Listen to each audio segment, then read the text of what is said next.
The sound of a 90-pound Labrador Retriever knocking a toddler to the floor is unmistakable. Amanda heard it from the kitchen. That heavy, dull thud that makes every parent's blood stop. She dropped the dish towel and ran. Atlas had Noah pinned. The toddler was flat on the carpet, face up, the dog's massive head lowered directly over the child's face. Noah was crying, not screaming, just that confused, frightened cry that meant something hurt, but nothing was broken yet. Atlas! Nope! Amanda grabbed the dog's collar and pulled hard. Atlas resisted. For the first time since they'd brought him home 3 years ago, he didn't obey immediately. His body was rigid, his eyes stayed locked on Noah. She pulled harder. The dog finally stepped back, but slowly, reluctantly. Noah sat up, tears streaming, reaching for Amanda. No visible injuries, no blood, just scared. But that sound, that thud, that had been real. She scooped Noah up and carried the toddler to the couch, heart still racing. Atlas stood exactly where she'd pulled him, staring at them both. His tail wasn't wagging, his ears were forward, alert, not guilty, not ashamed, just watching. When Jason got home that evening, Amanda was still shaking. She explained what happened. The sound. The way Atlas had Noah on the floor. The way he wouldn't move when she called him. Jason knelt down and checked Noah carefully. No bruises, no bumps. The toddler was already playing again, completely fine. But Amanda wasn't fine. He's never done anything like that, Jason said. I know. That's what scares me.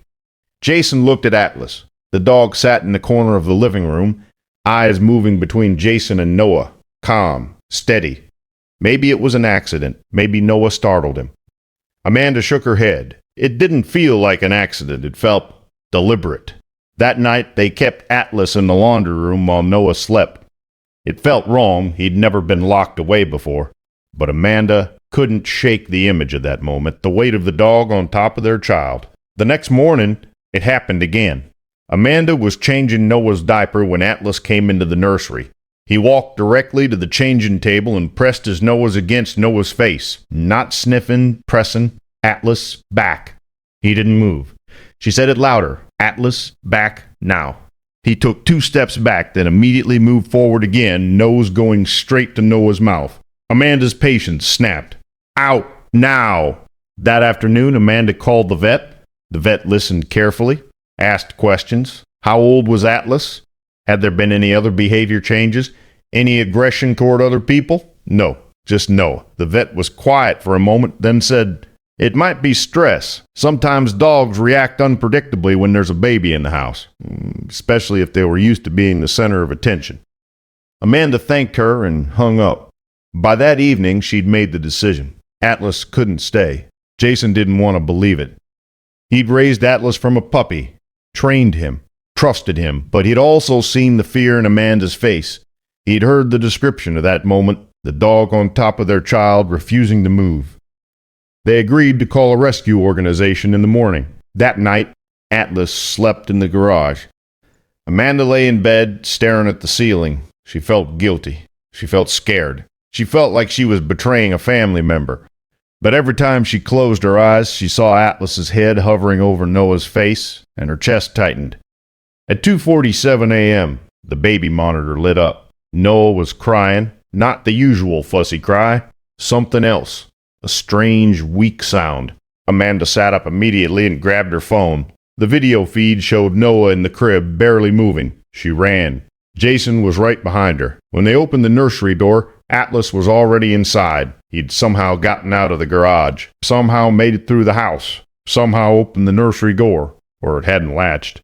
He was standing on his back legs, front paws on the crib rail, nose pressed against Noah's face.